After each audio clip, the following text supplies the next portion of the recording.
I mean, okay, hold up. And I'm gonna see if I can bring you on. So you guys just go ahead and introduce yourself and let me try to hook this up.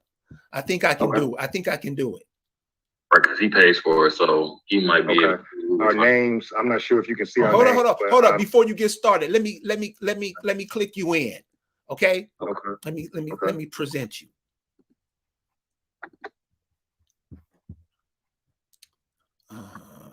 Okay. Nope.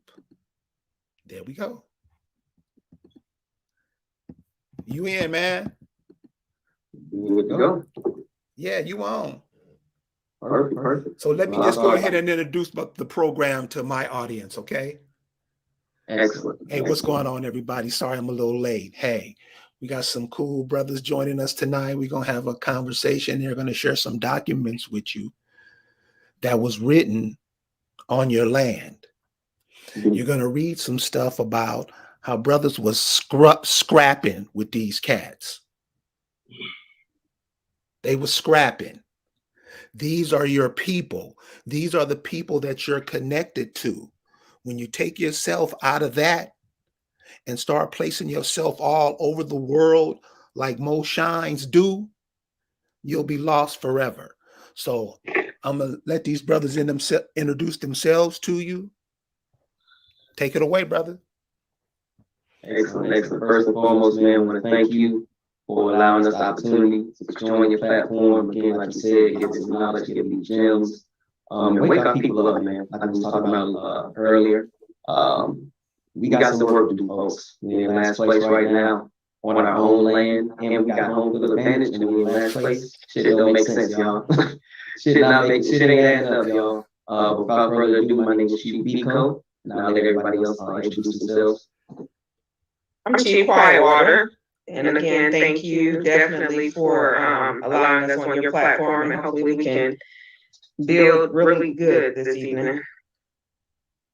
Quietwater. Chief Alligator. Again, I extend olive branch as well. Thank you for allowing us to come on and share our experience, strength, and hope. I'm Chief Blackcoat. It's gonna be fun tonight. We had a little conversation before we can get live, but I can't wait till we get into it. Well, listen, let me the audience will introduce themselves. They come with it. So I'll put up some of their comments as we're going through this, and maybe they'll have some questions for you. These are young people, guys. These are people who seeing that something's not adding up. Mm-hmm. And it's way more of them. And I was just telling the brothers, we gotta hook up. All that bullshit that we think keep us apart and what we gotta do because your shoestring is red and mine is blue cub. Gotta look at that another way. So here's some young minds I want to share with you guys. Brothers, go ahead. All right, excellent. Like you was talking about earlier, first and foremost, gotta know like who you are, where you come from. Again, I just speak of my journey. I was off in another continent, thinking I was, I'm this, I'm that, and my grandma telling me exactly who the hell I am. Just picture that. Your family members are telling you who you are, yet you worried about what a school book is telling you where you come from. So that's one of the first things that we do on this channel. As far as our recovery. And basically what that definition is, recovery is getting back to a normal state of health, mentally, physically, and spiritually. And it's also recovering what was stolen and lost.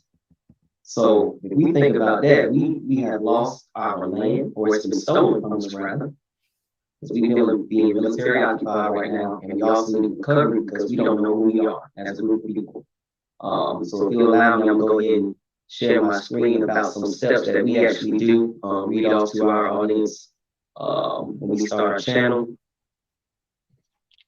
So here, y'all let me know if y'all can see it. Everybody pretty good? Okay, perfect. So step one, man, is learn about your state or states your family originated from.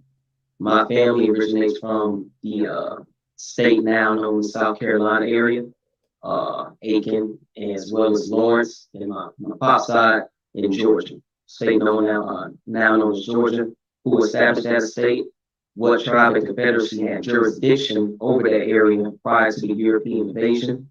Ask what nonprofit organizations you attend, what's your position on reparations. They either support it or they do not.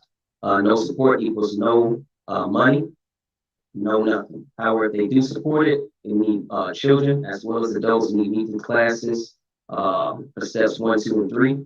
Step 6, don't support any European holidays. We got one coming up next week. How many of y'all are going to spirit cook your ancestors? Let that be known, y'all. Stop supporting any of these holidays. Step 7, avoid spending money with any small business that do not support your people. These gas stations, nail salons, subways, etc. 8, all businesses need operating cash. Spend money with American business. Spend money with your people. That's how we want to do this stuff. Step 9, all other groups rely on our energy, operating cash to survive and set trends to make other groups follow our lead. Everything that we do, we make cool. So why not start your own stuff and have everybody join you instead of you always trying to walk in the door of somebody else's establishment? Step 10, the government is bankrupt. Federal Reserve prints money, i.e. quantitative easing. It also burns money, i.e. quantitative tightening. The government operates off the full faith of its citizens to pay debt and taxes.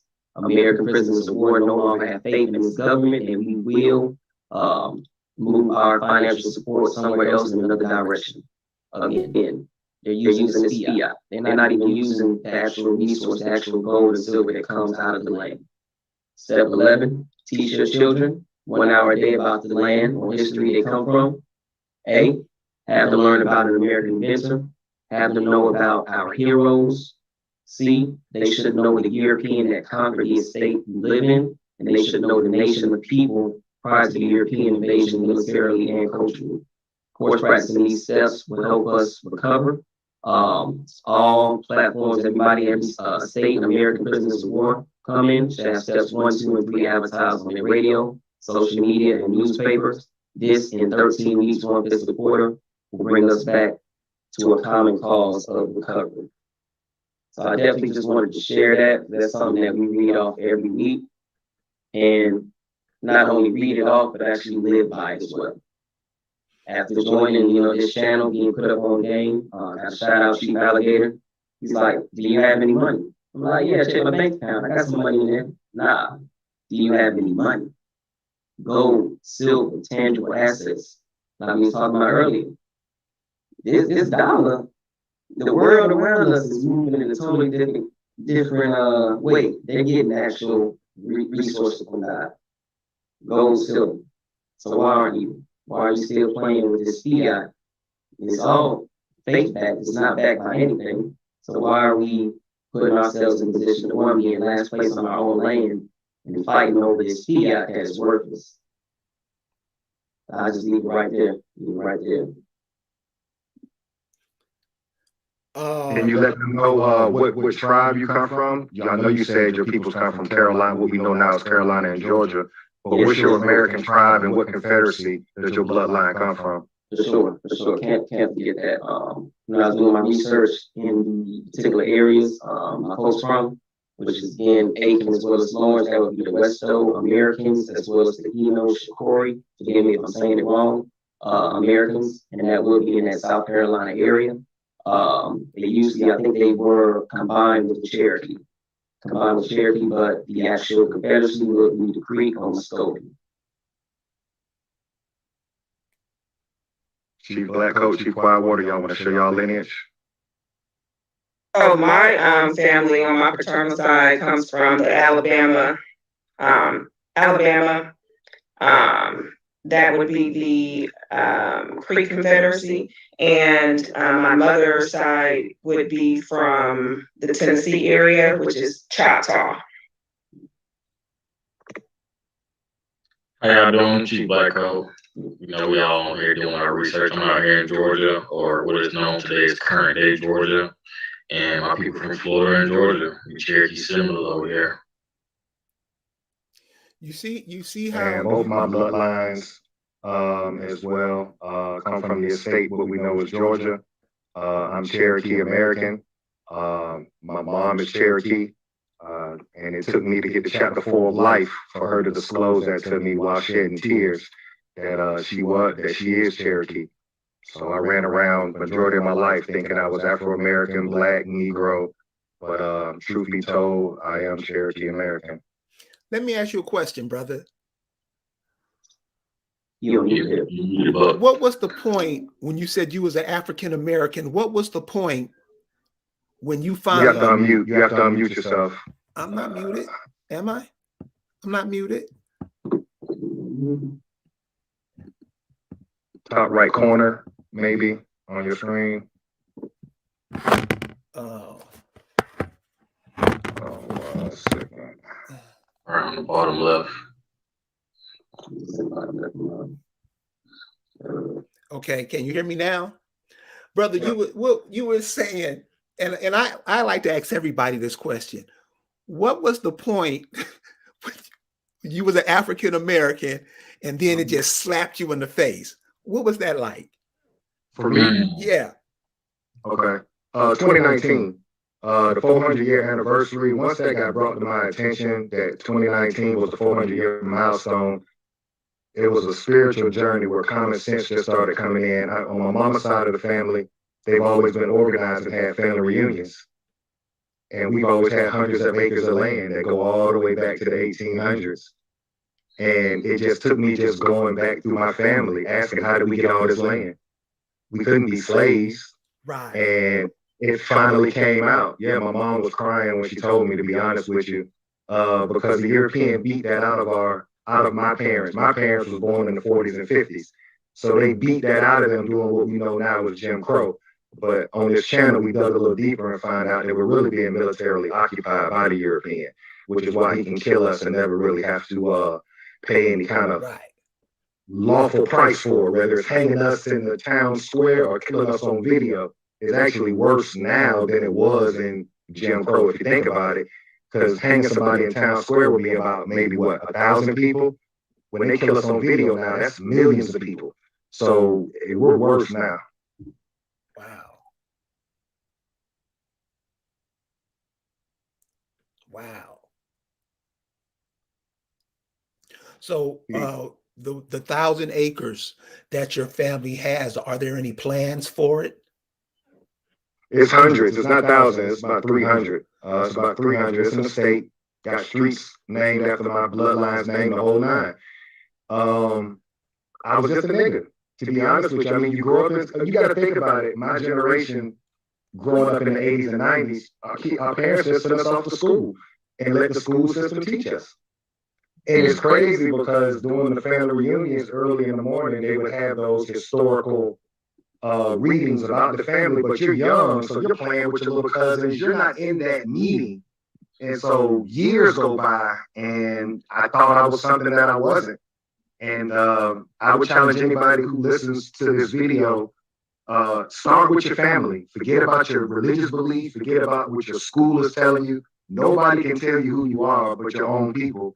And you'd be surprised if you come from the South, which is the Creek Confederacy, and we'll get into that tonight, how there's been unlawful war since the 1800s against us. We like to hide behind segregation and Jim Crow, but these Europeans have actually been waging unlawful war on us, on this land. Chief Pico, you want to go ahead and get into it? Yes, sir. Yes, sir. Great segue. And that pretty much just leads us into, of course, the Europeans occupying this land.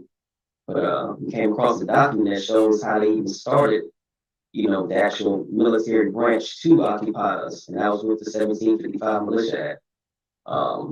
We were whooping their ass. Ben Frank up there in Philly said, you know what? We need to arm ourselves, because if we don't, the Americans are going to take this land back. They're going to take their land back, and we ain't got nothing to protect ourselves with. Oh, go ahead, Chief Black Hope. No, I was saying they're gonna keep it. A lot of yards not to take. They weren't gonna be able to infiltrate. Correct. And if one thing about our channel, and you'll come to notice as well, we don't just talk off the top. We actually like show proof of claim everything that we do. If you don't believe us, we got the documents right here. So I'm gonna go ahead and share my screen. And this is it here, the Militia Act. So November 25th, 1755. I'm not gonna read through this whole thing, but definitely just wanted to highlight exactly why we said that they had to start their own militia, because if not, the Americans are gonna wipe their ass off our land. So we see here, we see beginning, Governor Morris repeatedly asked the Assembly to pass a bill providing for establishment and discipline of a provisional military force, but the House had always either ignored the request or had evaded a definite answer.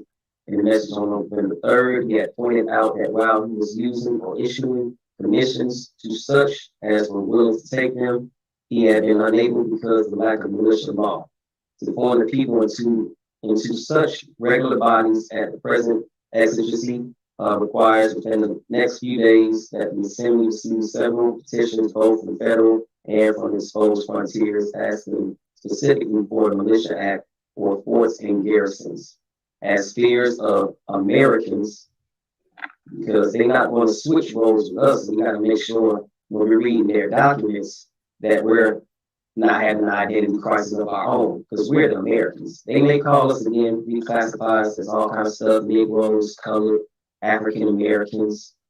This is American tax increase. Pressure on the Assembly grew until Wednesday. So if we look in here, we were whooping their ass to get them off our land, because again, they're not from here. Who are these people setting up shop, taking our resources, our crops?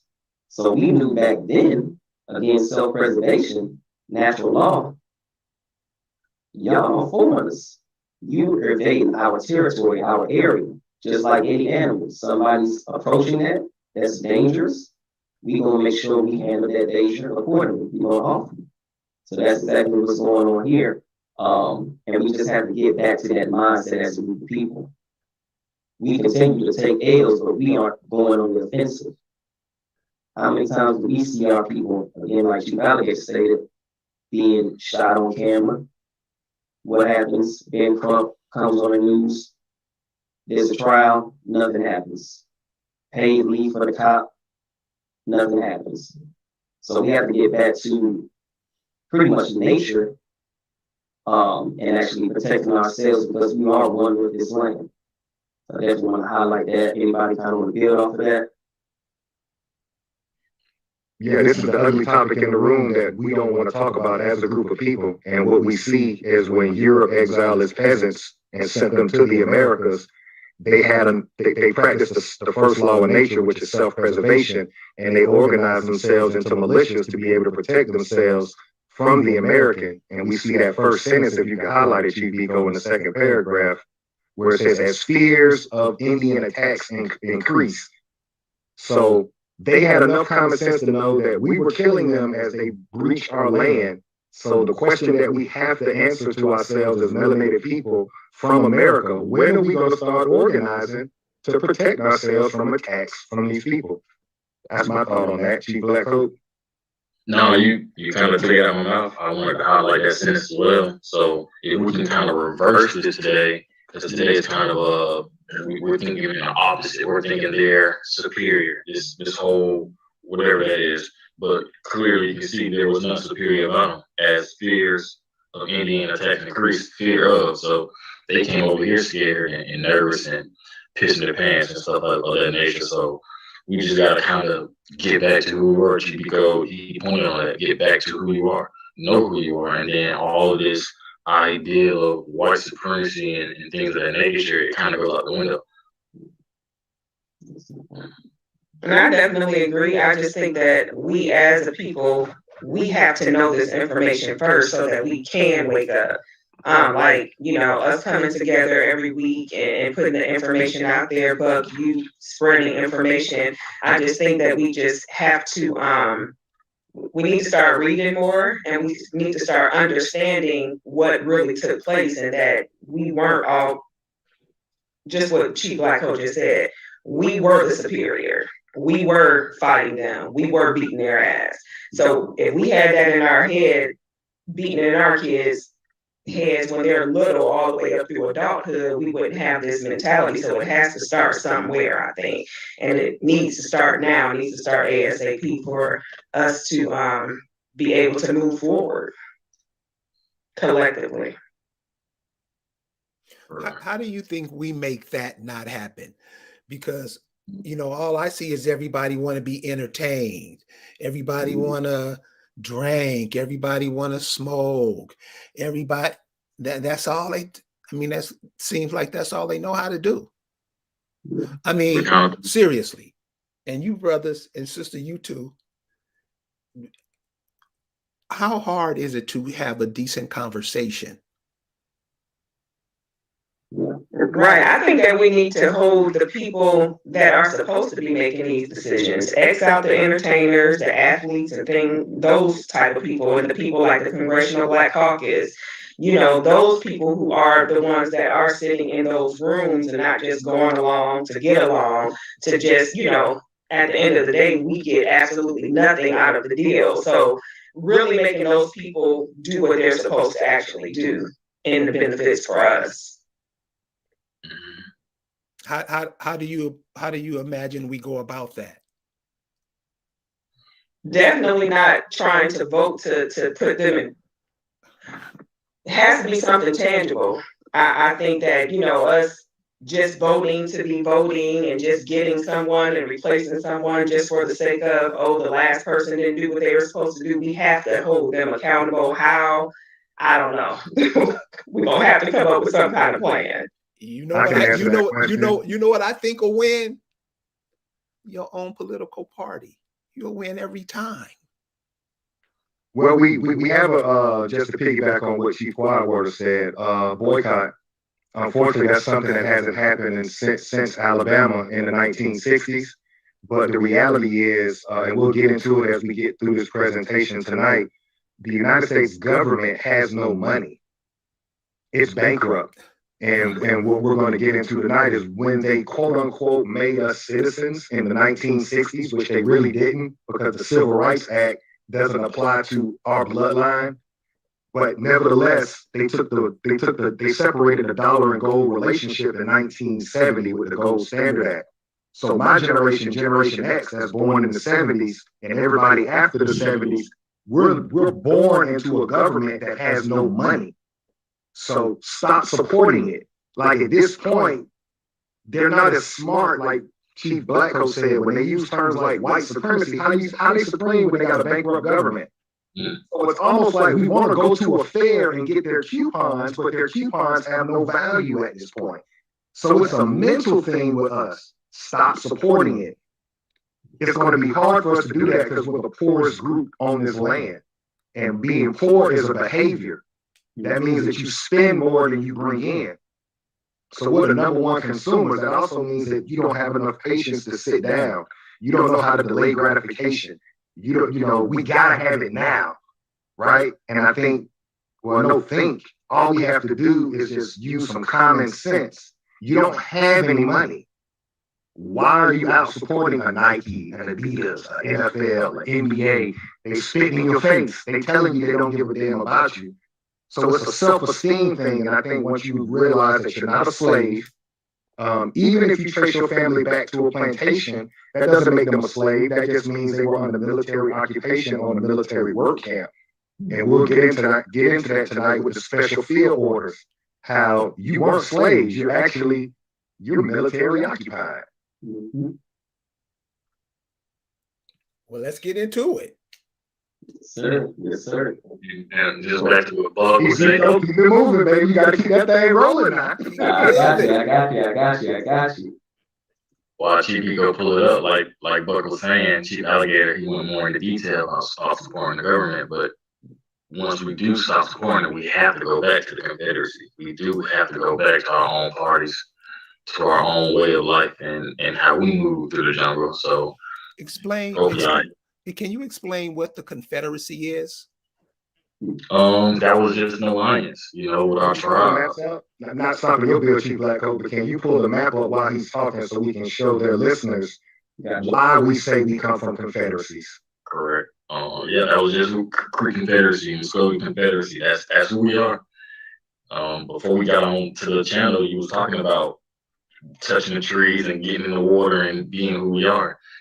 We not who we are right now. We're playing their part. We're playing their games. So just getting back to who we are, to that alliance, the different tribes. I'm Cherokee. He's Sioux. He, whatever it was, we still like Chief Alligator got in back his picture. We formed confederations and we fought for common interests or the common enemy. Absolutely, absolutely. And just kind of to bring it full circle, this image that I'm showing right now on the screen is highlighting pretty much our I'm trying to get this thing right. Our confederacies, Right. our areas highlighted here. You see the Choctaw, Creeks, Chickasaw. Then we have Cherokee as well. So pretty much everything from the southeast region of North America that would be considered the Muscovia Pre-Confederacy. And of course, a lot of people are probably familiar, or at least heard it in school. We got the Iroquois. We have them up here. Those were the first Americans to actually teach these Europeans how to even set up a government. Articles of what? Confederation. Mm-hmm. So, and we're gonna drill down today, guys. So when you think about that, and we even look into their constitution, as far as this United States Constitution, it reads that no state can join any treaty, alliance, or confederation. Why? Because the Americans' form of government was a confederacy. And that's what we highlight here. And one thing I want to point out too is all the information, we're not just pulling this out of the sky. Everything that we get is typically from the Library of Congress. It's documented information. It's not, you don't have to really go far. And now that we're in the information age, we're pulling this stuff directly from the government's Library of Congress. Correct. And just to piggyback on that, if you can just scroll down to the bottom right of this map for his viewers on his channel, and we want to give the date of the map. Scroll all the way over to the right, to the key. All right, so you see on this map where it says 1763. So what we want his viewers to understand is the European did not set up the United States government until July 4th, 1776. So we're showing you a map that predates you. Not right. We're showing you a map that predates the United States government, and we're showing you that the people on the land had confederacies, not the rednecks that the Jewish media has programmed you through TV to believe that they operated our government. No, it's our government. That's why I fly the flag, because we're taking our government back. Can you show them the Confederate on the map, Chief Biko, so people can understand this map, and you can see loc.gov across the top. Predates the Europeans' United States government. Confederacies is our shit. See it right here. I like somewhere. Right here, right above the purple where it says Confederate. Mm-hmm. So this is the Iroquois Confederacy in this area. So they got us upside down and backwards. They got us thinking that Confederates were rednecks, when in reality, Confederate is an American form of government. The Europeans set up the United States government. That's not us. So as we do tonight, kind of stand on the edge of a coin, if you will. Don't lean on heads and say you a slave. Don't lean on tails and say that you're a U.S. citizen. Just stand on the edge of the coin and let us walk you down this timeline so you can see who you are. Go ahead, Chibico. Absolutely. Great point. Great point. So Uncle Ruckus was right. Hey, Uncle Ruckus is trying to drop some gems, I hear man. you. Was. I'm telling you. But again, identity crisis. They came from nothing, people. These Europeans were peasants. They were sent here to be peasants, to work. So when they see this quote unquote new world that we had been already shit jumping, they're like, I want to be like y'all. And if that's too far fetched, why do you think every athlete, every rapper, we talking about industries, entertainment industries, why does everybody want to be like us? Everybody wants to be like us until it doesn't suit them. Mm-hmm. We are the trendsetters. Everything we touch turns to gold. We are the Americans. The most So beautiful of course they people. want to say, oh yeah, I'm American. No, you're not, you're European. We just saw you come off that boat. No shoes, no nothing. Y'all stepped on it. What are you talking about? So again, people, this is what we're trying to, wash out of your mind. Again, forget everything that was taught to you in this brainwashing institutions called school. You're being brainwashed from ages 6 to 18. Now it's time to go ahead and wash that filth off. So that's a great map there, and that's going to lead us right into who actually the opposition of us, which is the U.S. government, and who are the we the people. Because I know you'll see some people, they're like, yeah, we're the we the people. No, you're not. So we're going to actually show you exactly who those were. So we got 55 delegates that attended that convention to sign this constitution, right? Only 39 of them actually signed it. The screen is blank. Can y'all see? I can't see anything. Can y'all see? I can see. I can see. You can see it? Okay. Let me go back real quick. What about now? Yeah. Yep. Good, okay. So only 39 actually signed the Constitution. So 55 people attended, 39 signed the Constitution. Now just to, again, stand on the edge of the coin. Not saying you're a slave, not saying you're a U.S. citizen. We're just looking holistically, big picture. These 39 Europeans are setting up a constitution to break away from their parents, which would be England. So they're like, you know what? We don't want to be a part of these colonies anymore underneath your rule. We want to set up our own government. 39 people signed their name on that constitution. So 39 Europeans put their life on the line. Say, you know what? Fuck it. We're not getting treated how we need to be anyway. We're going to break away. And as 39 people, we're going to set up, we saying, you know what? We are willing to die for this. So reverse psychology. Why aren't you as an American willing to put your life on the line for your land? This is your land. You have 39 Europeans willing to sign their names saying we no longer want to be a part of your monarchy, one of your colonies. We're going to set up our own shop here. And these are Europeans, but you're American and you're not willing to do that same or take that same mindset for your land. That's the question we have to ask ourselves. Why aren't we? And can you show them the image so people can get a visual? Because again, we're trying to just show his viewers on his channel why we're not a part of the U.S. government that they founded on July 4th, 1776. None of these people are your grandparents or great-grandparents or great-grandparents. These people come from a whole nother landmass. So you can see how mentally we have to recover, because when they say our forefathers, we have to be able to say that shit ain't got nothing to do with us. And see, as soon as we start saying that, yes, our forefathers, they know they got you. Because you're claiming as if you came on a boat from Europe and came over here. So great point out on that, Chief Nico. You want to move to the Constitution? So we just show them about the treaties and how there is no money. Oh, yeah, definitely. Because we X amount of time and we want to get as much. Look, we're going to walk them down now. We're going to walk them down. So after we just keeping in mind that picture, and it says who the we the people are, okay? So we the people of the United States. Let me actually make this a little bigger for y'all. We the people of the United States, in order to form, a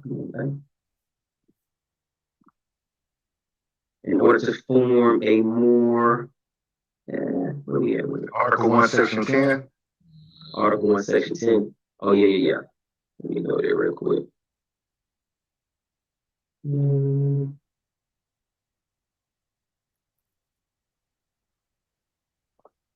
Okay, here we go. So yes, no state shall enter into any treaty, alliance, or confederation. Remembering, we are the confederation. We have confederacies set up in their own government foundation. Their foundation of the U.S. government states that no state shall enter into any treaty, alliance, or confederation. So they can't be American. They can't grant letters of marque and reprisal, coin money, emit bills of credit, make anything but gold and silver coin a tender in payment of debts. So anything except gold and silver coin cannot be used to pay off debt. When So has now we any have to ask his viewers, have they ever been paid gold or silver? correct? Because if you haven't been paid gold or silver while you've worked at your job, then you've never paid off anything. That's per their rules. So what we're showing is if they lie about what money is, they lie about everything.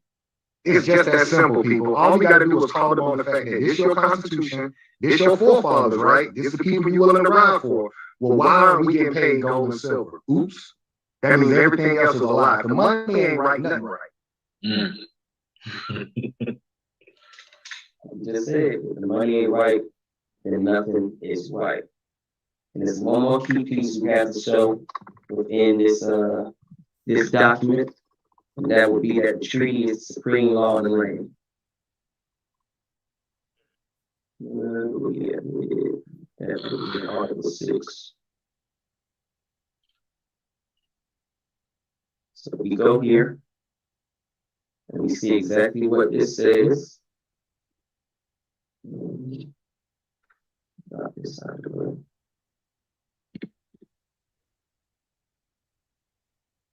So it says, this Constitution and any laws of the United States shall be made in pursuance thereof, and all treaties made which shall be made under the authority of the United States shall be the supreme law of the land.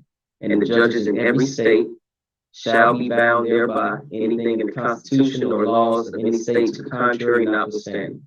So this government is clearly saying that the treaty is the supreme law of the land. Now, keep that in your, store that away in your mental block, because we're going to show you some treaties and how this government lies. They already lied about the money. So really right there, you shouldn't believe this government off of anything that they say. If you're going to lie about your money, you damn sure going to lie about everything else, right? So I'm going to highlight just two treaties. Before you go to the treaty, go ahead and pull up the map of Georgia real quick. Yeah. And the only reason why we want to pull up the map of Georgia is we just want to give people understanding why we can say that, why we can prove that we're prisoners of war. Everybody that comes from what we know as the Bible Belt or the Dirty South or Creek Confederacy. On this map here, you can see how Georgia, for those that don't know on Mr. Buck's channel, Georgia was the 13th colony. That colony was established as a military buffer state, strictly to go to war against us in the southeast region of America. We can see that Georgia went from the East Coast all the way to the Mississippi River when they initially set it up. That was to cut off people in the North or the Iroquois Confederacy fighting in the Yamasee Wars in that Carolina area to keep them from coming down into what was Florida, because before Georgia, all of that was Florida. You can see on the map how it says West Florida, how it goes all the way through what we know now as Alabama, Mississippi. There was no Alabama and Mississippi. Those states didn't exist. So we have to get our minds right. Once they set up this military buffer state, now they're about to go into unlawful wars known as the Seminole Wars. If you can point out in that Constitution before we go to the treaties where Congress has the power to declare war, so that we can show the people on his channel how we're going to show that the European we basically just caught them in all their lies. They can't go to war unless their Congress declares it. So we're going to show you in the Constitution where their Congress has to declare war, but they don't have a document proving that they ever declared a Seminole War, and they don't have a document proving that there was a Civil War. So what we're going to show y'all tonight is there was no Civil War. It was actually a war against us in the disguise of a Civil War. But when they reconstructed history, aka lied, they got us thinking that they fought against each other to free us, when really the peasants were fighting against the royal Europeans. Go ahead, Chico. We don't. You learn. Hey man, we don't break this shit down like a shotgun. Keep building. This is exactly what he's talking about right here. So this is Article 1. I believe it's Section 8. If you look here, it says that Congress has the power to declare war, grant letters of marque and reprisal, and make rules concerning captures on land and water. Can you highlight that so his viewers can see it? Yes.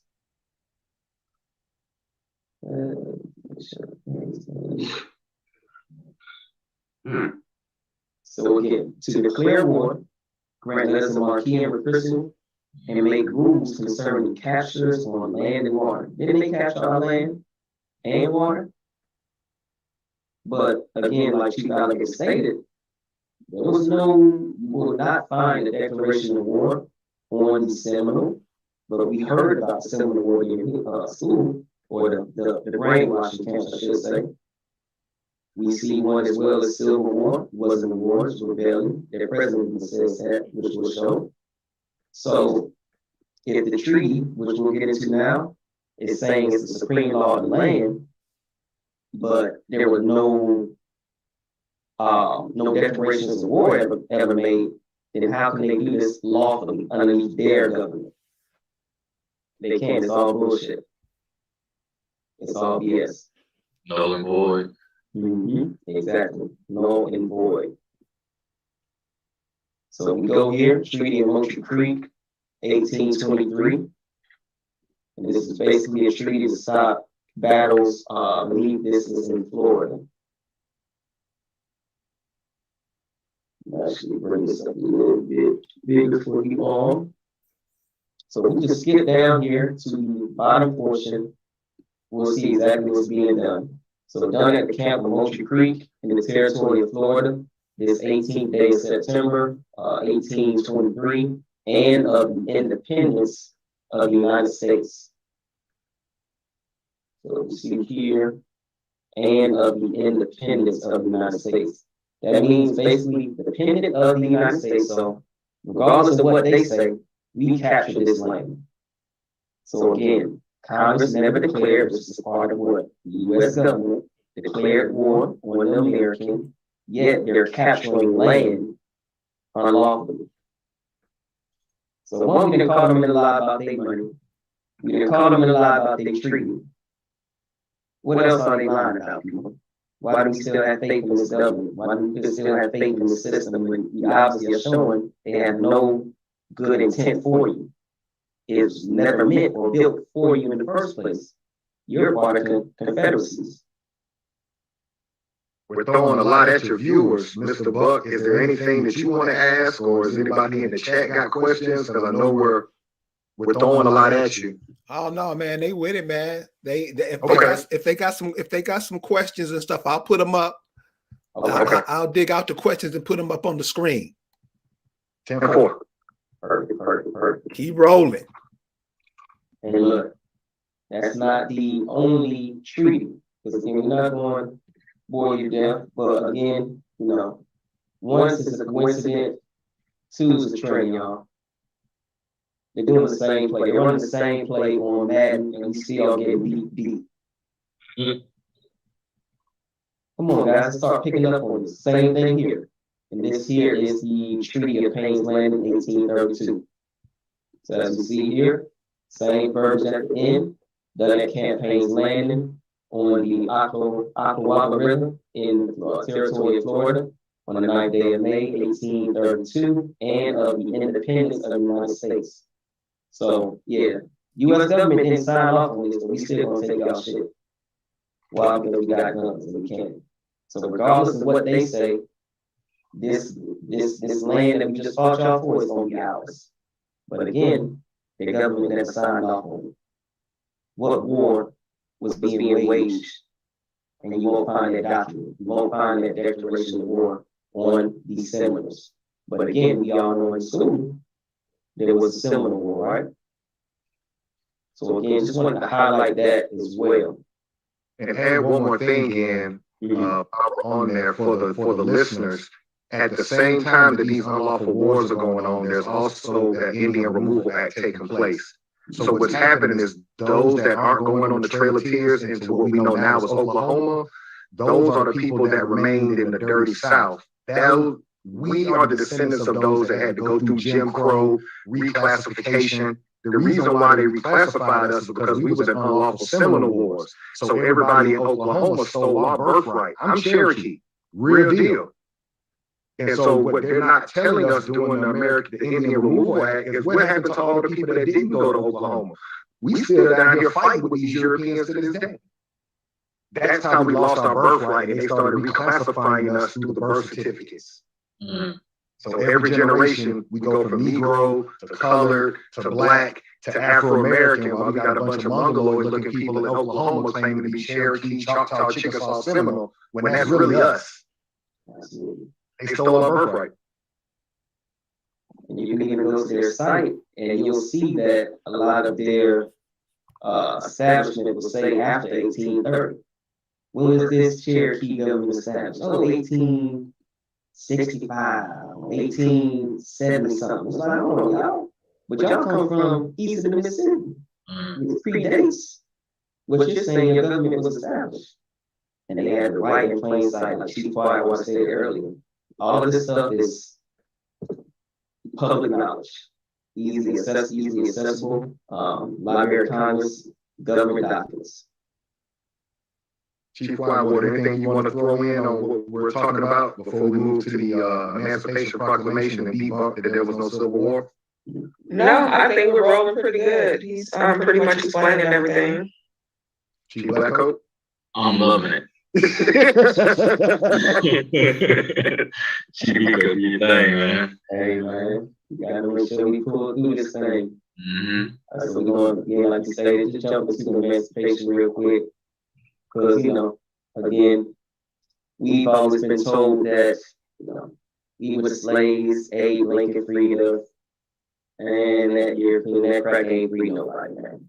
Damn sure ain't free us. We gonna highlight here.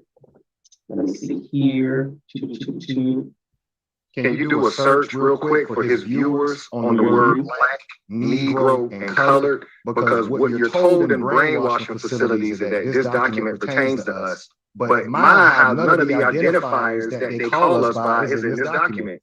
So the question that we're asking the people on his channel is, why are you assuming that you were the one that this document applied to when Negro, black, or colored is not used in this document? Why do you automatically take the slave position? Identity crisis. We want to include ourselves in everything that they give us, basically. We just insert ourselves in every way possible. But it happened through the school system, you know. We took our time to do due diligence and do this, but yeah, the school taught us that we was them and they were whoever they are. You can see him doing the work, the search terms. None of them are popping up. He's done black, colored, Afro-American, and Negro. None of those words are in this Emancipation Proclamation. So the question we're asking the people on Mr. Buck's channel is, why are you saying this applies to you? Let's go a step further. He supposedly wrote this document for a civil war. Can you type in Civil War and see if this pops up on this document? Nope. Let's put in the word rebellion and see if that comes up. Boom. So the president at that time, Lincoln, he's recognizing what's going on as a rebellion, not a civil war. So the question is, who's rebelling? Were you citizens of the United States government in 1863? To the people on Mr. Buck's channel, that's a question that we're asking y'all. Were you United States citizens in 1863? Is anybody in your chat responding, Mr. Buck?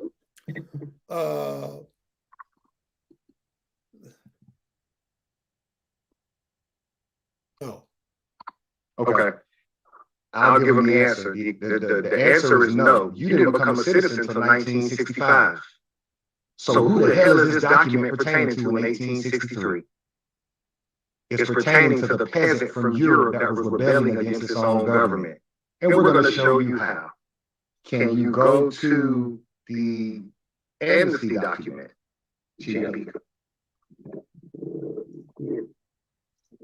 So we just showed you a document that Abraham Lincoln wrote. Abraham Lincoln was assassinated. The president behind Abraham Lincoln is called Andrew Johnson. We're going to show you the document that Andrew Johnson wrote, and we're going to prove to y'all there was no Civil War. And we're going to also show you what he says about the Europeans who claim the rebel flag. So again, like you stated, this is the president at the time, Andrew Johnson. And we're going to see exactly what he's stating is actually happening here.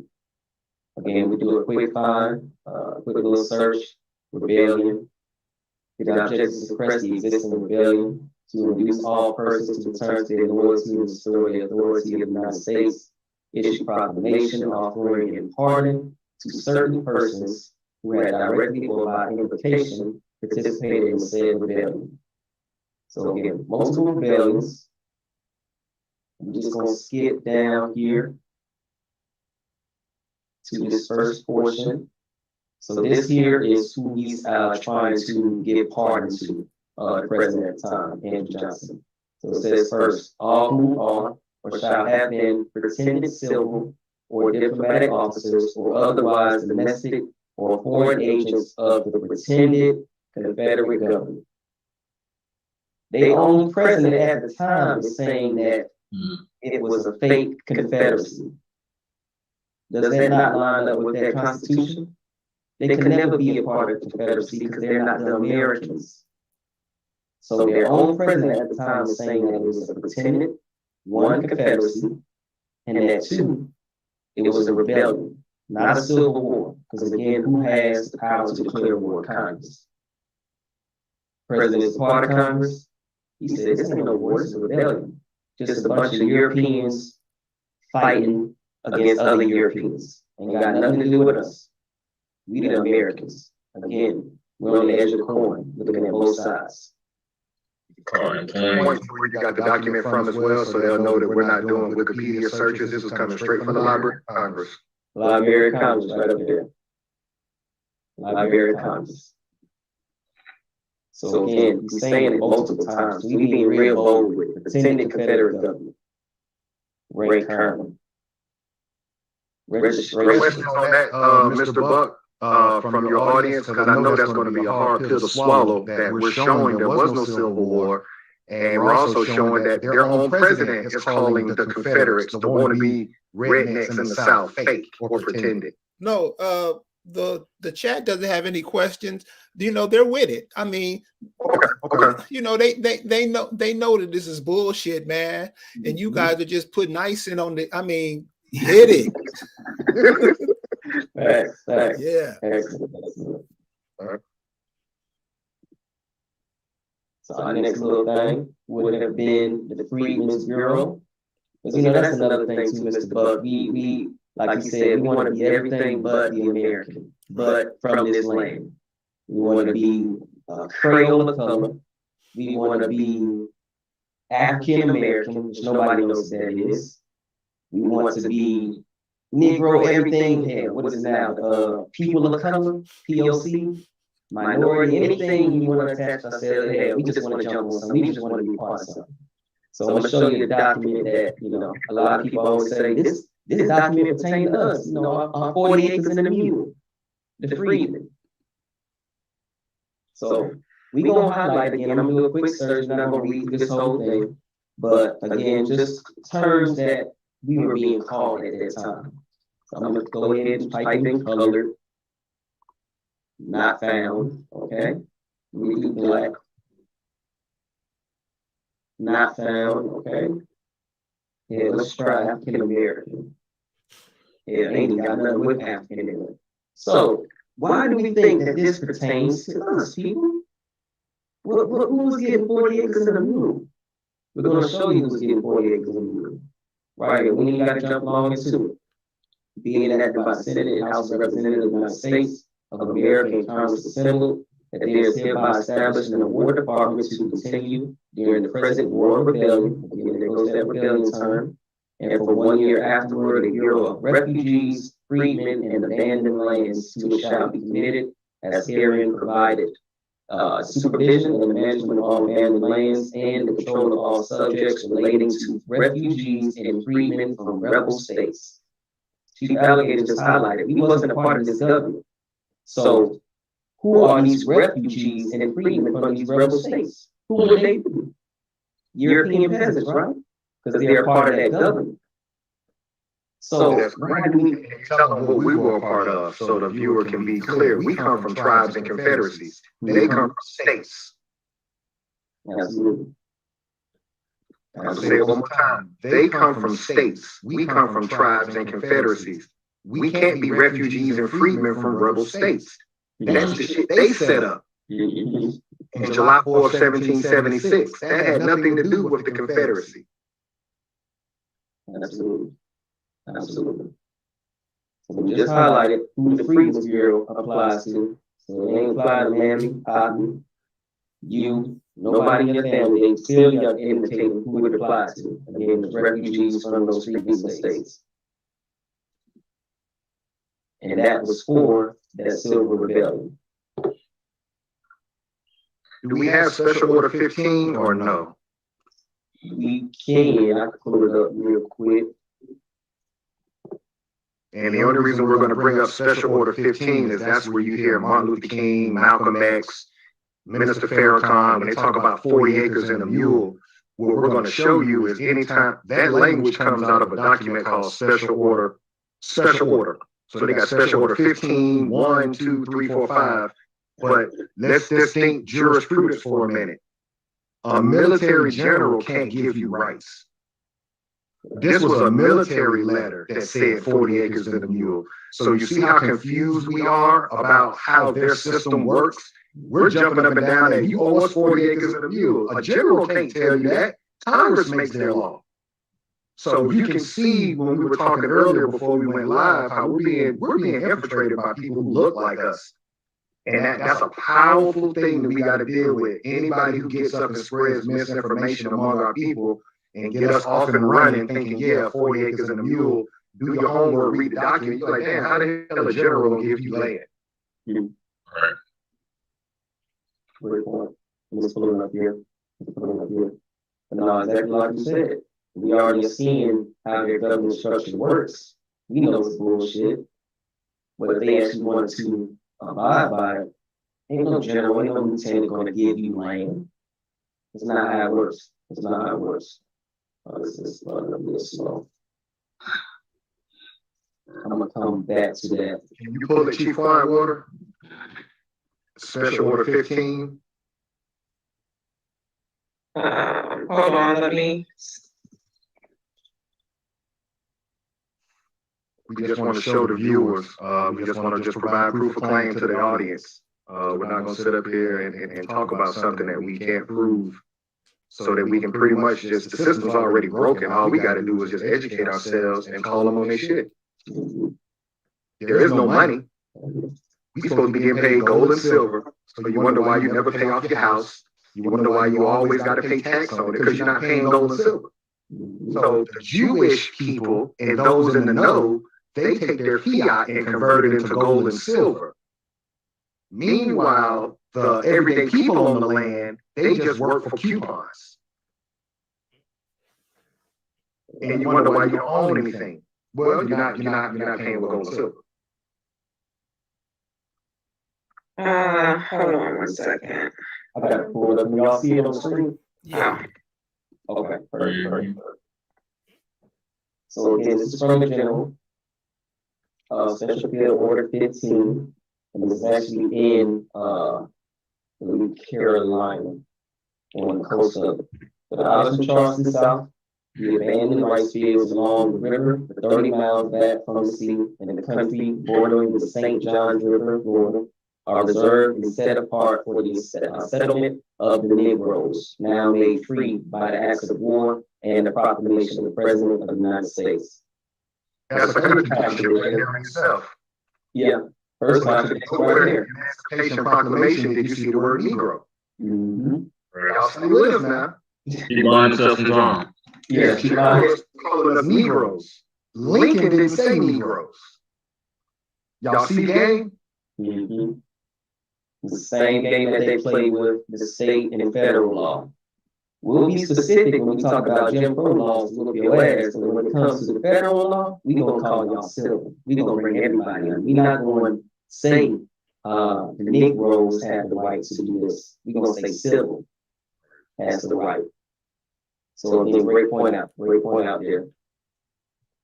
Can you type in 40 acres so we can see where that language comes from on this document? Yeah. See if it pop up. I'll just be 40. Making my call it that.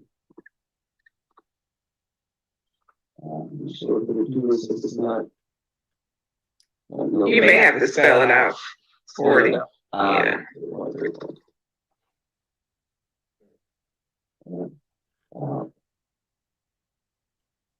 And it's probably because it's not like a PDF. That's probably what we can't. It's attached to it. There it is at the bottom. Yeah, here you go. It's not like that, so the people can. So this is where that 40 acres and a mule language comes from. Chief Nico's gonna highlight it so the viewers can see. When they talk about we never got our 40 acres and a mule, a general in the army can't give you 40 acres. Exactly. The 3 parties lane will subdivide the land under the supervision of the inspector among themselves and such others as may choose to settle near them, so that each family shall have a plot of not more than 40 acres of tillable ground. So again, Chief Alligator highlighted, general can't give you no land. So all this shit, like Chief Black was saying, he was buying himself some time. He knew they couldn't control the Americans in that area. So he said, like, y'all good to go, y'all good to go. Look, y'all get 40 acres, whatever he could say to make sure he could take his ass back where he was safe and sound. Because if not, I'm pretty sure he would have made it out of it. And to show you how dumb we are, just last year, they gave us a slave holiday based off of a different special field order. There was another special field order in Texas where a military general declared those Negroes to be free. And now y'all think Congress makes their law. A general can't write a special field order and say, okay, you free. So now you got a slave holiday that don't even really apply because a military officer can't free you, but it does prove that you're prisoners of war. Who's got to come down there and give you something? The military. And that's what we're proving tonight, that we're prisoners of war. We were not slaves. We're prisoners of war to this day. We've been declassified, and it's a sophisticated version of prisoner of war. You're not in chains and shackles, but look at all the rights you got. Gentrification, the poorest group. You don't have neighborhoods. You don't have communities. You got poor schooling. Everything rhymes with a prison. Mm-hmm. Absolutely. Chief Whitewater, Chief Blackcoat, y'all want to build on that? Touched on it. An officer cannot give anything, make laws, and we just run with it. You know, we think that again, we're including ourselves in this 40 acres and a mule and all this language that they were just throwing at us and see what sticks. And we just pretty much allow whatever, we just took whatever they gave us and just ran with it and think that it was all inclusive. But we were never meant to be a part of the bigger picture, basically. They had their plan together, executed it, continued to execute it, and we are outside and continue to be outside. Benign and neglected, like we always talk about. We're ignored. Back to that special order 15, down in my notes I put, who did get the 40 acres and mule? So we need to address that, unpack that one, and then how Chief Alligator was touching on Texas and Juneteenth. Anything that's a party, it's a party with it. Don't matter what the documents say. What, Juneteenth? They're recognizing us, but it's a holiday. Spend some money, consume, and we gotta just really get out of that mentality of partying all the time. That's our number one distraction right now. We're not taking anything pretty much serious, thinking it's just, liquor ourselves up and everything will be okay. And it's not gonna happen. It's gonna get worse and worse and worse. So I just shout out to us, reading these documents and touching on. I'm pretty sure Mr. Buck viewers are very intelligent people too, and we're just pretty much laying it out as far as the paperwork. But this is what it is.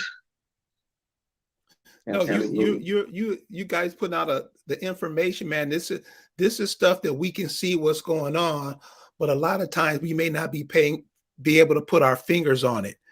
You guys are putting your fingers right on it. Appreciate that. Go. That's going to lead us into our last documented here. And that's going to be the treaty with Choctaw and Chickasaw. Each one of the quote-unquote 5 civilized tribes had a treaty with this government, 1866.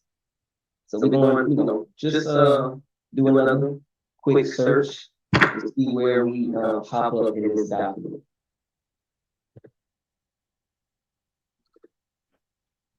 Let's see.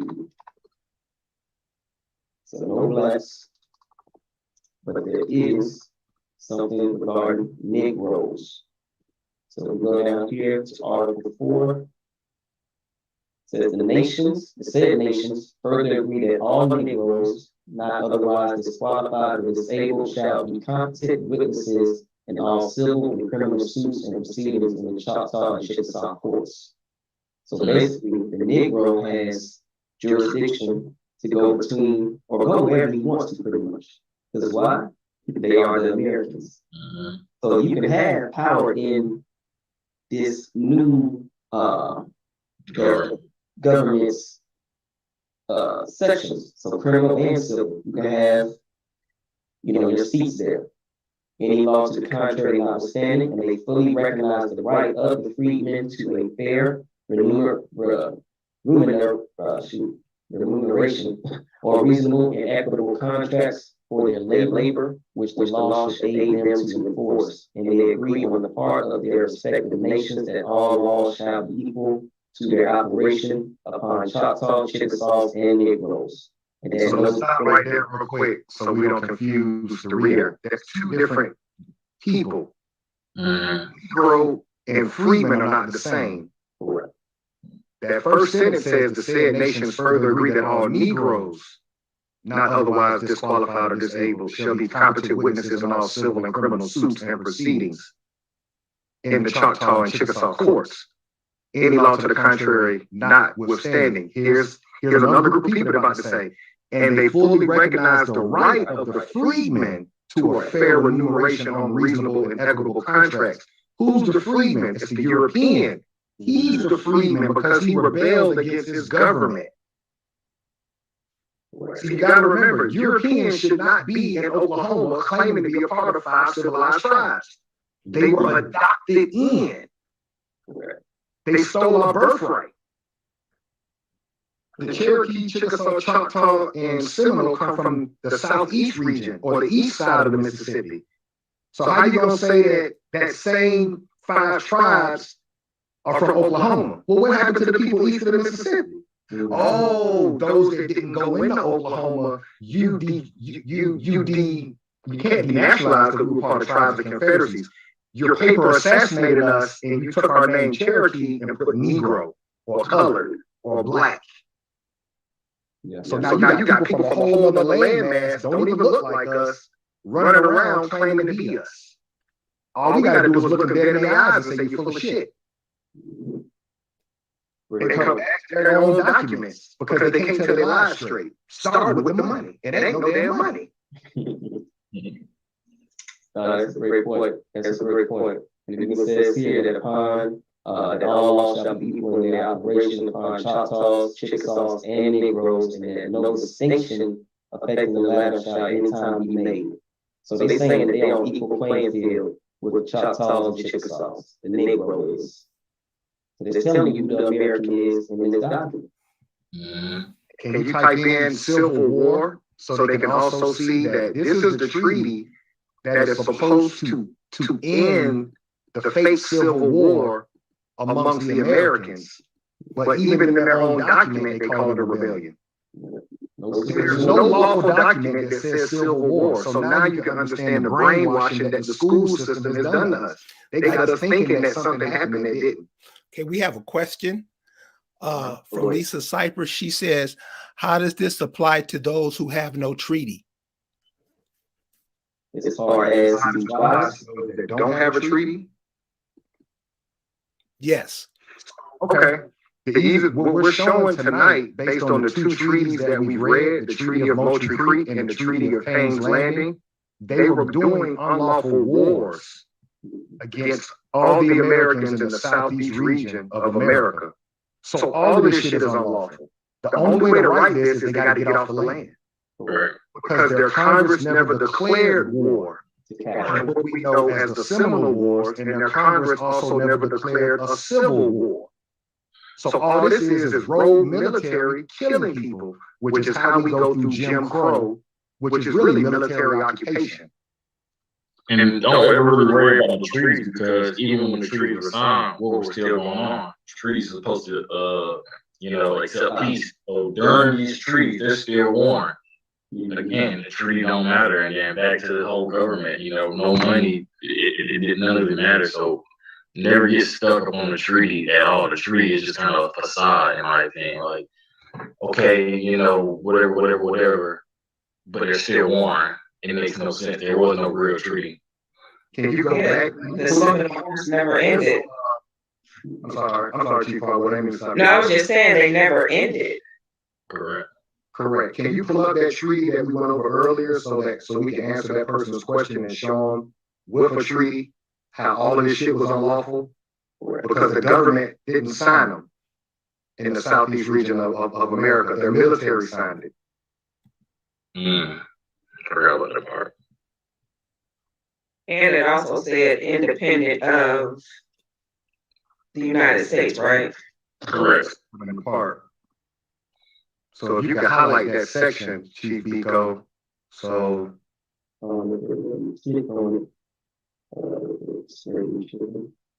alright. So done at Camp Moultrie Creek.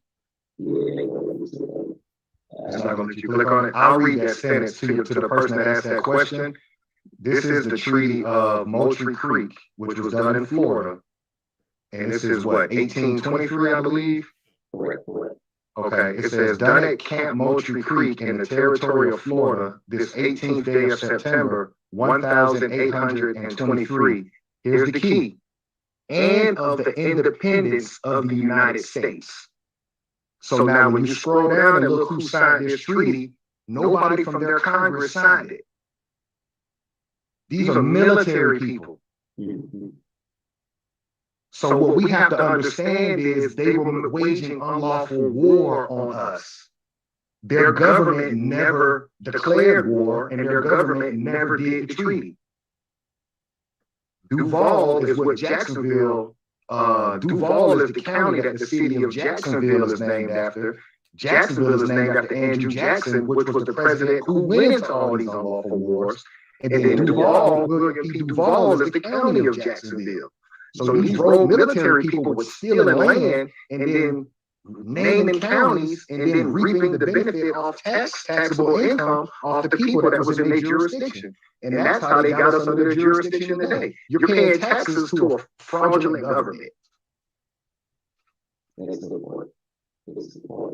And just to highlight too, because I was guilty of it before I came into this knowledge, but you hear a lot of people saying, Duval, that's my county, I'm repping. So you repping the enemy of your people.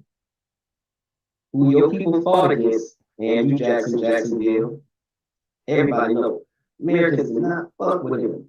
He would go down there just to kill Seminole Americans.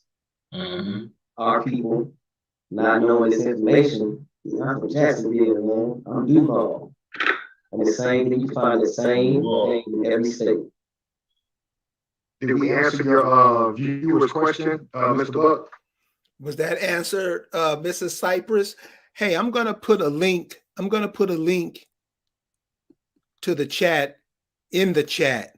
So if anybody want to come on and ask these brothers some questions, please feel free.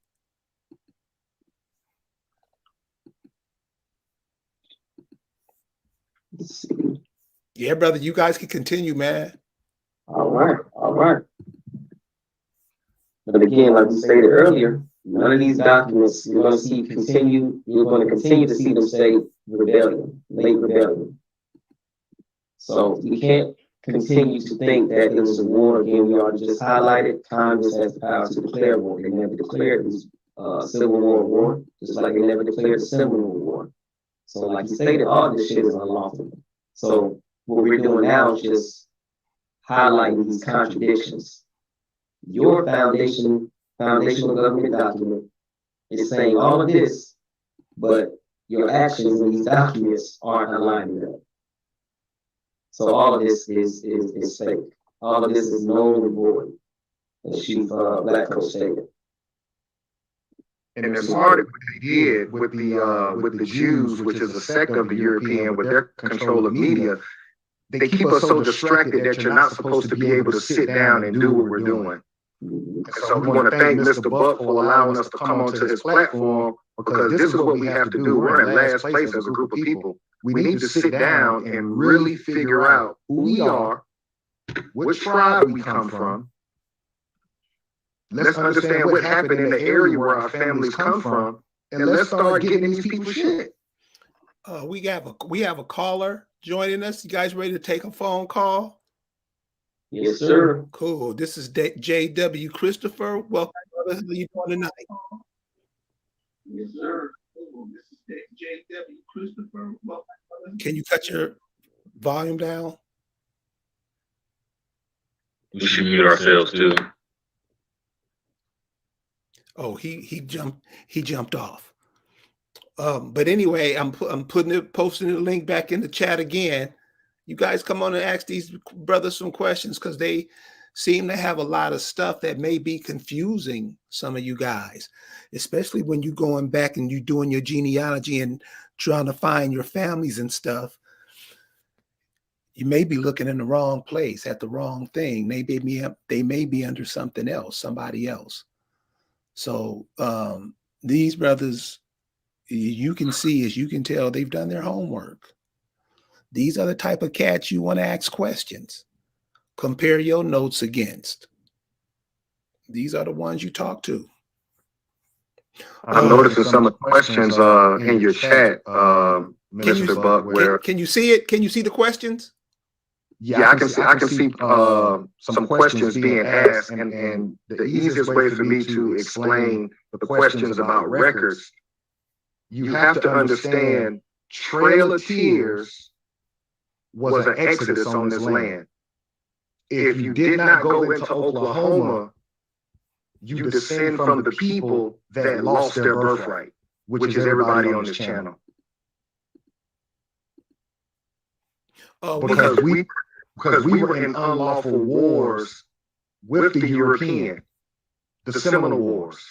That's the part of our history that they never talk about. They'll tell you about the Trail of Tears in 1830, but they're not going to tell you about the treaty we just read in 1823, that they were warring against the Southeast region in North America, which is why they created the 13th colony, Georgia, which was a military buffer state. It was designed to split the South in half, so people from Virginia and the Carolinas couldn't run into the Creek Confederacy. And so that storyline runs all the way up until today. That's why the South had Jim Crow laws. Jim Crow is a fancy term for military occupation. You couldn't go in European section of town, or they could hang you in the middle of the town square. Nobody get charged with murder charge. So our ancestors aren't going to tell us this because they're embarrassed if they're still alive. They don't really want to tell our generation and the next generation just how nasty it was. But they were living under military occupation. We get the right of integration, but look at all our complaints today that rhyme with a prisoner. Lack of business ownership, lack of employment, lack of opportunity, gentrification, redlining. Look at all these issues, school to prison pipeline. All of that shit means prisoner of war on your own land. Hey man, we got about 3 people online, man. I'm gonna let them go back to back to back to back. Okay. Right. JM Freehawk, what's up, homie? Peace to the chat, Barry. Peace to Kerry. How you doing, my brother? Everything's cool. Peace to everybody on the panel. Appreciate y'all very, very much.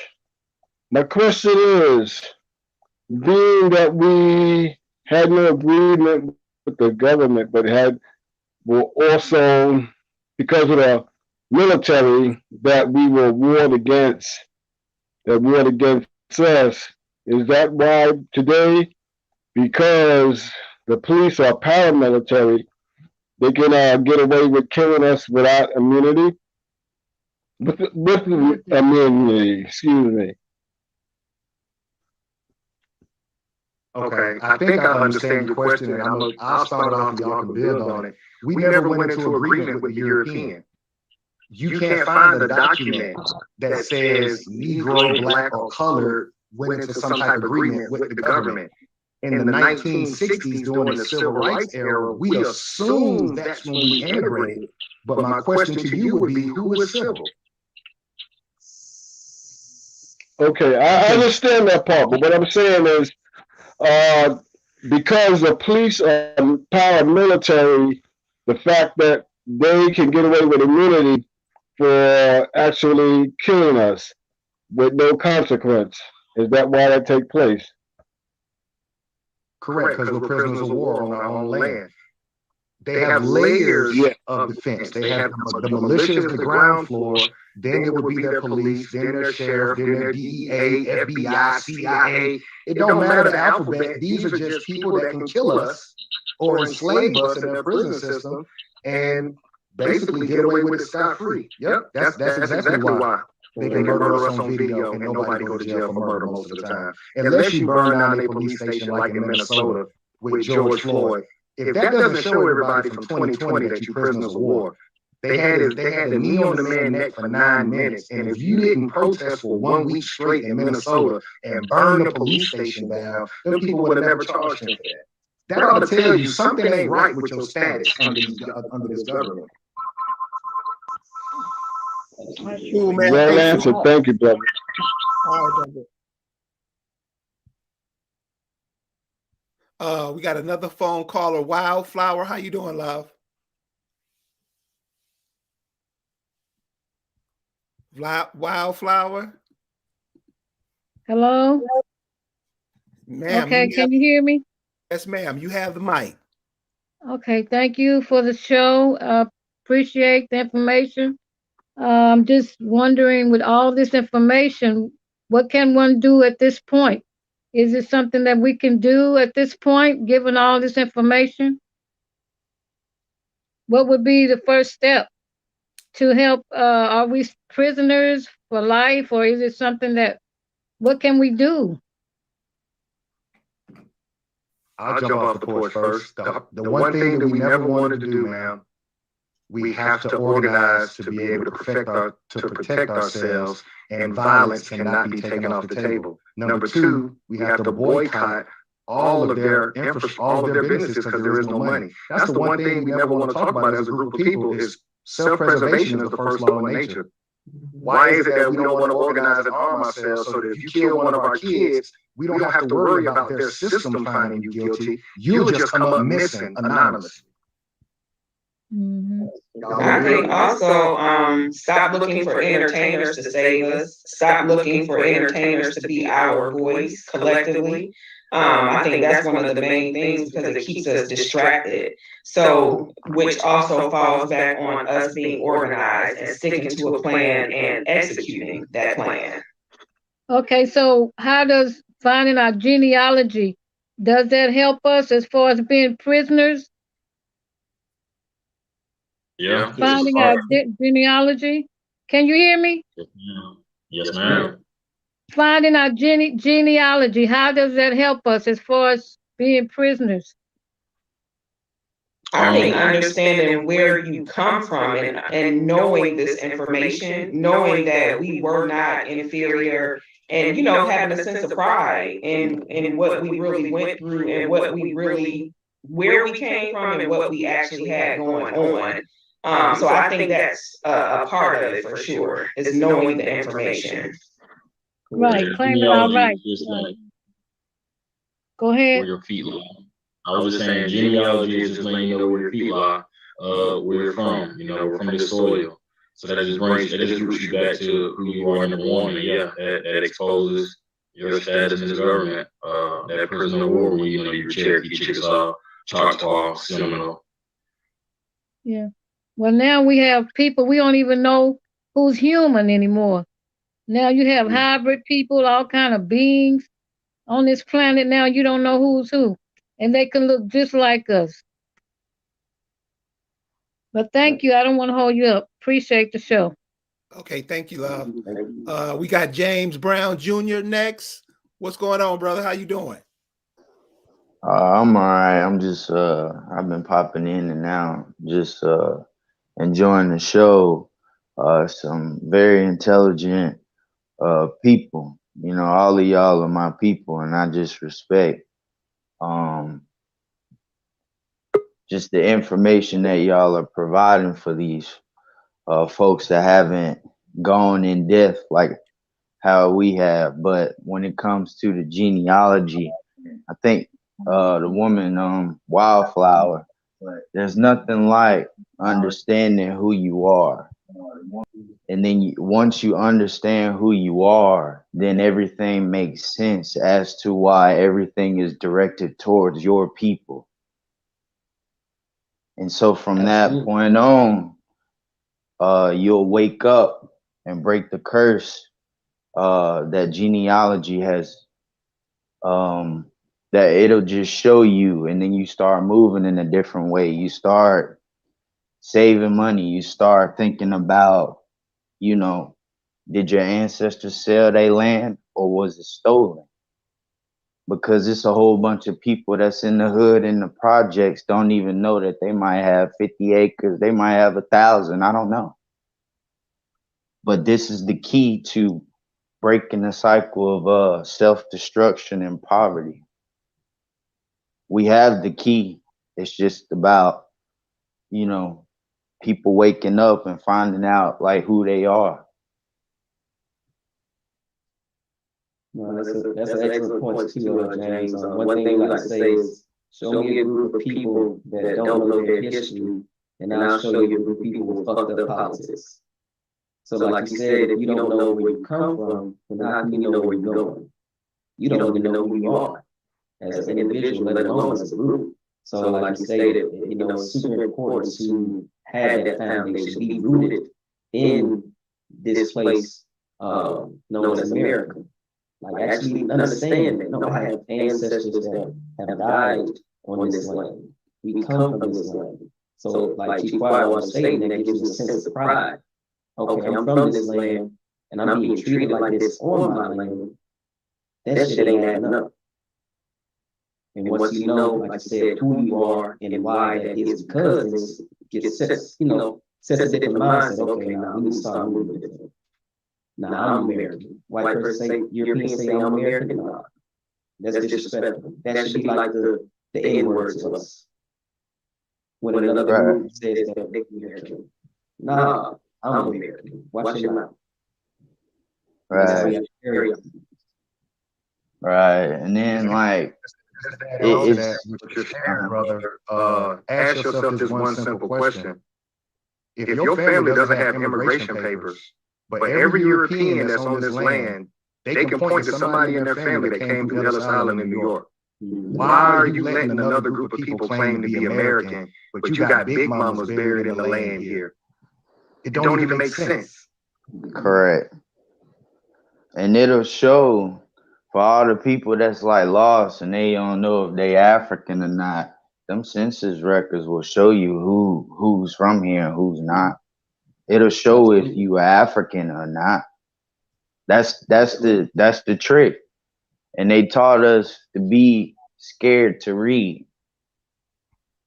So, you know, it's just a different.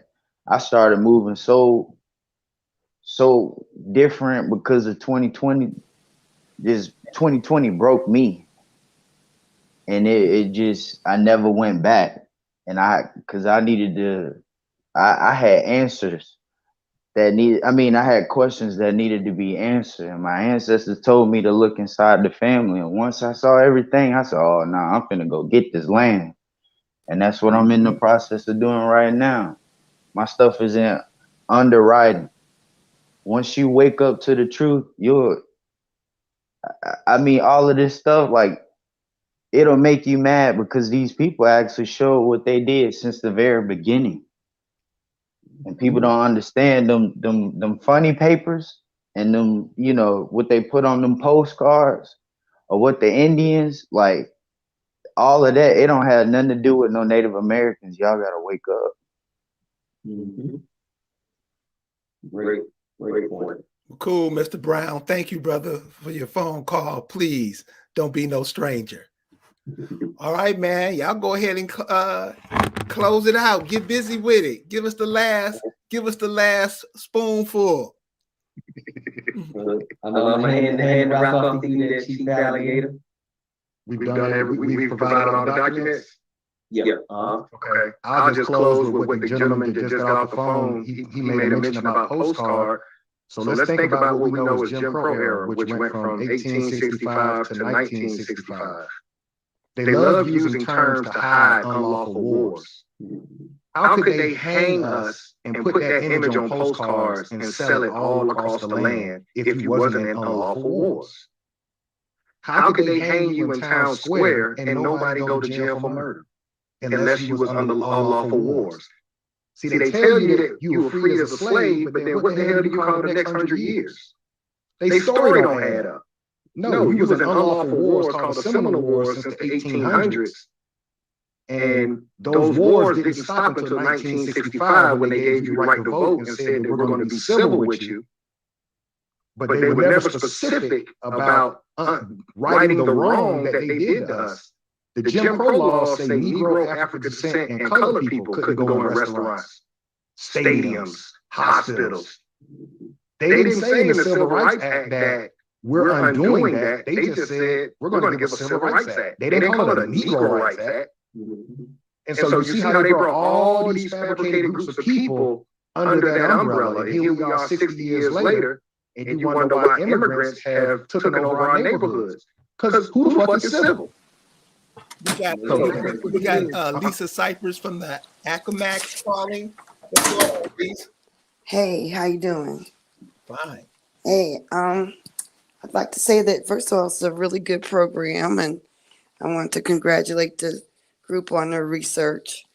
And what I also wanted to say was that I think that we as a people, we need to have things delivered to us in different ways, sometimes to inspire us, enlighten us, and so this is a good way to present it. It's a different point of view, calling it a prison of war situation, which it is a prison of war situation, not even different, but I think various people have said it in different ways at different times, referring to different things, but the reality is this. So, like the young man was mentioning, it's just not, your genealogy and what are you going to do about it? Yeah, all these things were unlawful. Colonization in itself is unlawful. Everything they did is unlawful. They don't belong over here. Trespassing is unlawful. Okay. So the end point is, the end game is, I would like to know, first of all, you all as individuals, what are you personally doing to claim your identity, to change your status, and to find out who you are beyond being just a Cherokee or a Choctaw or, a Seminole, because those are very broad terms. And, and what are you doing to actually attach yourselves to your people? Because the real power is in, the real genealogy, finding who you specifically, your people are, what land they have a right to, what land they are attached to, what soil they come from, and then going ahead and claiming your identity, reestablishing your people, your nation, because as nations re-emerge, that's what the power is, as it is, very few people can link up because people are making up fake nations, and fake nations, it's hard to really press your point. You can't press your point when you're making up names and then it doesn't line up with the history books, which the history books are lies, but I'm not even going to go with the history books, but with the court records, I'll put it like that. When it doesn't line up with the court records and the data, the historical data, that's a problem.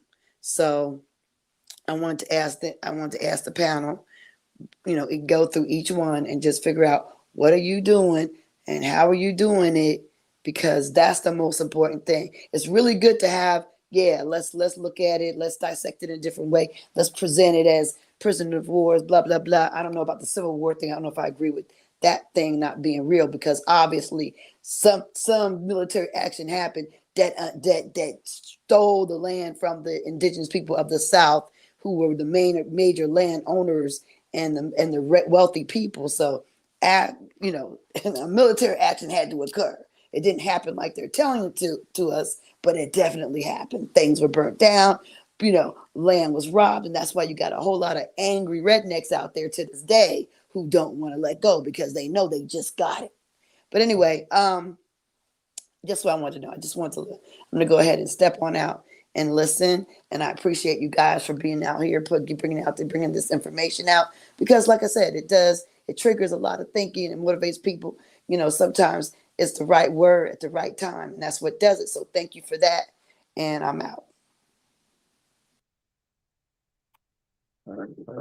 So I'm not sure if that person was here in the beginning, but we answered all of that. We can do it again if you want. We'll all give our lineage again. And I don't know how much time we have, Mr. But we would have to point back to the documents that prove there was no Civil War. I'm not sure when that caller came in on the video. I think she caught, when we did, say who we were from. I think she was asking mainly, what are we doing? And I thought, all I can think about is what y'all do behind the scenes. Each one, reach one, teach one. That's number one. And then, it goes beyond the channel as well.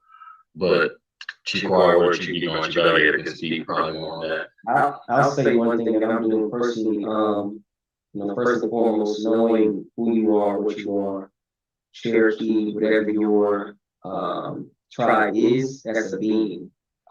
So as far as trying to reclaim or claim a status, especially underneath this government, which we just highlighted is bullshit, that's something I'm not putting my energy into. Me knowing is enough. As far as what I'm doing is getting back to nature, natural law. Again, something that we highlighted earlier in our 12 steps is actually getting gold and silver. That's the world's currency, not this paper. So being aligned with nature and aligned with other peoples of this planet by using that form of governance, form of actual money is one, and also not participating, not giving my energy into this government, not signing up for our people's demise when it comes to voting. That's what I believe. That's what it is. Whenever we're putting our energy, our spirit, our being into a candidate within the system that we know is not made for us, is backwards to me. Let's focus on, again, like you stated, reestablishing our own governments. But first, it starts at awakening the minds to know who you are and what is your actual government. If you're from the Southeast, you're more than likely from the Confederacy. You're from the Northeast, possibly Iroquois. So understanding again where you come from and then moving accordingly and in alignment with that is what you do. And that's something like I say I've been personally doing. Let me hit this. Jay Goddess wants to know, what is you guys' Facebook and YouTube info? Got you. Perfect. You can get us on YouTube at The Lost Confederacy, THELOST Confederacy. We're also on Instagram, same name, The Lost Confederacy. No Facebook, but those are two platforms you can reach us at. And for me, for me, I think that everything definitely that Chief Biko hit on, but also just understanding that it's not an I thing. It's, it starts with one person and it grows from there. And I think that individuals are not going to be able to do this big thing by themselves. It's going to take the whole collective of us to move us into a new mindset in regards to establishing our identity. But at the end of the day, we are American, and that's basically what I stand on. And just learning this information, because most of this information, we've been doing this for over a year now. Never learned any of this in school ever. And so it just opened my eyes to understand that it really don't take much. Like, we just proved that it was how many people who signed the what was it, the Declaration of Independence.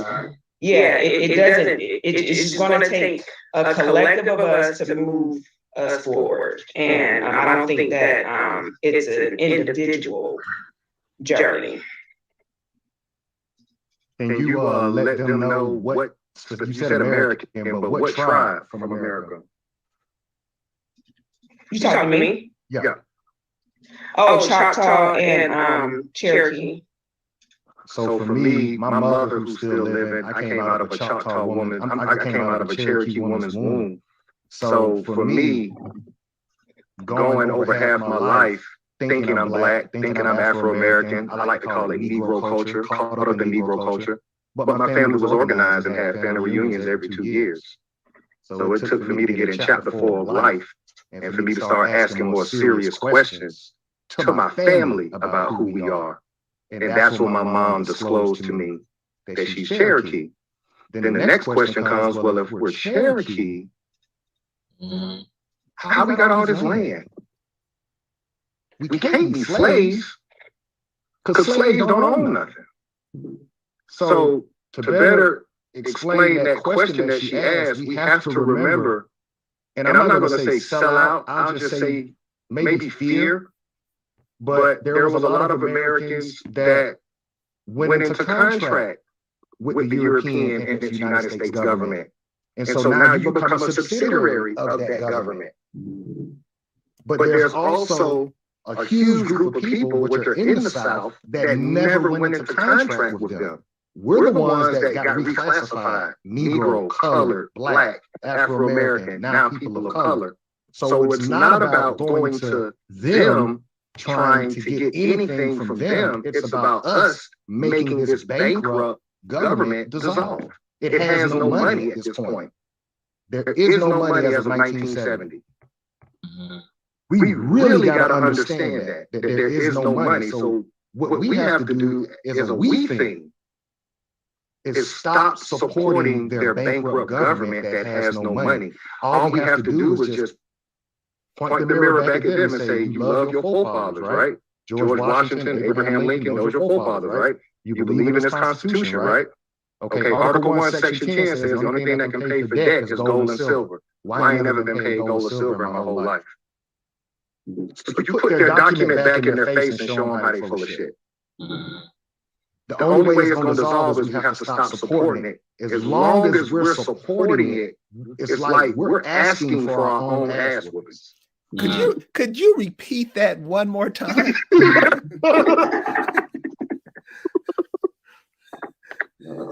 Which part, Mr. Buck? Your last 10 words.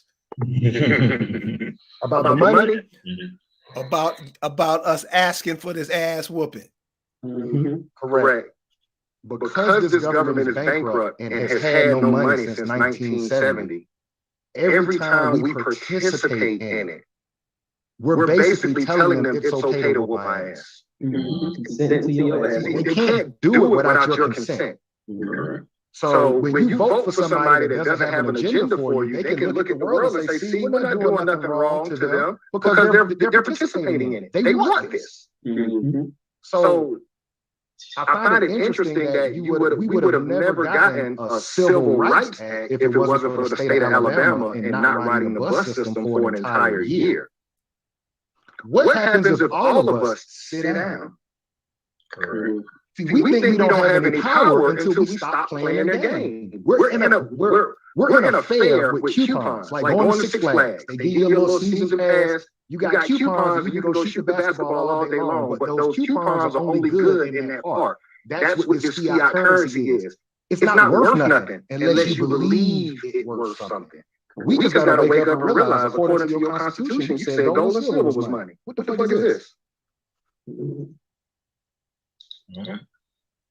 Why am I paying on the debt for a house if I'm not getting paid in the currency that's supposed to pay off said house? Why am I, just start asking these questions again. That's what we do, just show the bullshit and contradictions in their documents. It's like, oh yeah, why would I participate? They ain't even following their own rules. Right. Why would I follow them? And she had a great question. I think she was alluding, and again, it sounds like she's like, what are we doing outside of YouTube? And it's like, we doing what we're talking. Converting our money. Again, we really understand that there's no money, so we're getting the money. We're trying to get the real money And so make sure when it is time to go, it's time to go. And again, not participating in the rituals, all that bullshit. Don't, again, asking for your own ass, but who, war, non-commercial, or who, which one you want. It won't matter. You know, why the hood still like the hood? Why the hood still like the hood? That's one of my favorite questions I ask myself. How the hood still like the hood, but gentrification across the street? But my people in the so vote, and how many times you got to vote before somebody says, "Oh, maybe we should," you know, stop playing with them. And if I can ask your viewers one question, Mr. Buck. Yes, sir. Why don't we try boycotting for 13 weeks? A fiscal quarter is 3 months. That's one of our steps that we talk about as a group of people. We don't think we got power. We're seeing Kyrie, Kanye, murders on video, no murder charges. So we think we have no power. Why don't we just try to collectively boycott all these immigrant businesses for 13 weeks? See what happens. And that's what we're doing. Get out their system. Convert the fiat. Convert it. Make them come to us like our grandparents did in the 1960s. When they stopped riding the buses for a year, the Europeans said, okay, what do we need to do? Y'all want integration? But here's the one thing we messed up on. Yeah, we can integrate after you right your wrongs for the Jim Crow era. After you right your wrongs for the unlawful wars. They never had to pay back what they done. This time we boycott them and we make them give it all back. The industries, the inventions, all of it, it's ours. We invented all these industries. And then they outsourced it to Asia. Now here we are, a consumer nation. No, you run a consumer nation. We're the people of the land. We no longer want to be a part of your shit. It don't work. You got men claiming to be girls, girls claiming to be men. What are you talking about? Like I said, it's madness. We don't even know who's on this earth no more. Yeah, like I said, claiming to be whatever they want. And it's like, we gotta get back to it. I have faith in us, to your caller, Lisa. I really have faith in us that we can do what my grandparents did. We can boycott this system. We can sit down and watch them people after 3 weeks of us not participating in their entertainment. They start asking questions. What's going on with the Negro? And then those puppets that they put on TV can't answer why, because they're not part of the soil. Then eventually they have to come to the real spokespeople of the people. And then we can call them on their shit. Their constitution, how there's no money, how they had unlawful wars. We got to get them to listen to us. Right now they're not listening because we keep spinning our fiat within their fake system. Cool, man. I'm blown away. Did you guys get it in the chat? Did you guys pick up what these brothers and sisters were saying? No, we got a little gangsta. Oh man, no, because this is the kind of talk we got to be having daily. Right, daily. Definitely. Absolutely. So I just want to say you guys are welcome back anytime. Any new info that comes up, please share it. Because I got that. You heard the young lady Lisa. She's one of them sisters out there putting hands on them. And there's a lot of brothers and sisters out there doing stuff, but since they're not part of the in crowd, they're kind of ignored. So you guys just, shed some light on yourselves, shed some light on them, and I appreciate it. And I'm grateful for you sharing. We definitely appreciate the opportunity to come and speak on your platform, for sure. And CNUICU said, shit, let's start the boycotting on Thanksgiving. I'm with it. Do it. Let's do it.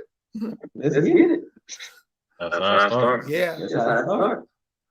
But I've been boycotting that for years, though. But Yeah. start now. And you're right, man. You stop, man, because we're the consumers. I ask people, where do you go? And the indigenous people aren't the majority of people. Right. Mr. Buck, can I ask you a question? Yes, sir. How old were you when the boycott happened in Alabama? And do you remember that boycott? I don't, what was that, 63, 64? It would have been in the early 60s. because I was born in 64. Gotcha. Okay. Yeah, Okay. so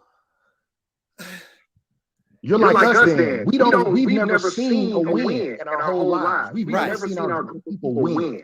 right. And you know, I talked to a lot of the elders down here. And I don't know, man. To me, it's a life or death situation. You know, where you seeing a whole nation of people wiped out. I don't think it was intended to be like that.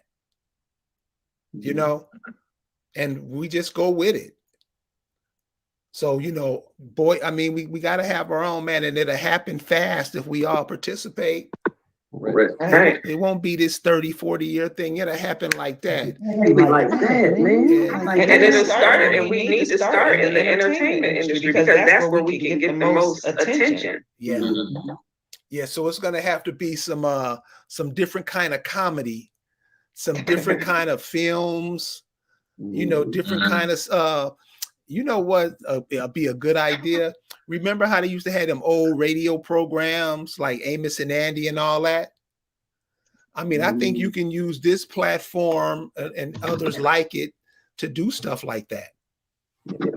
Correct. You know, it don't have to be a $50 million movie. It can be with, you know, what you have. And I think we're innovative enough to make that happen. Absolutely. So they're at their weakest point right now. We have to remember they're bankrupt. They just called a fake pandemic to print a whole bunch of fiat and bail out all the businesses. This is the moment. This is the window that the universe is saying, look, we're exposing. It's all falling apart. Yep. All we got to do is sit down and watch the power we have. That's all. Crumble. And if we sit down, the entertainers will sit down. But see, we don't have their back. So why would I put, if I'm making hundreds of thousands of dollars a year, why would I put everything I got on the line and I know y'all ain't gonna ride for me? Right. So we got to look at it from Kyrie's standpoint. Like, okay, I stood up, but I don't see y'all riding. So guess what? Yeah, I'm gonna apologize. I'm gonna go back and get this fake bag. Why? Y'all ain't got my back. But if we stand up and just say, nah, give a damn about your football. Give a damn about your basketball. Right. Real. Thank you again, Mr. Buck. Hey, man. Well, hey, I appreciate you guys coming on. I'm sure the chat does too. I'm sure they'll let me know. And you guys are welcome back anytime. Thank you guys again. Likewise. Thank you so much. Okay. You guys have a good night. All right. All right.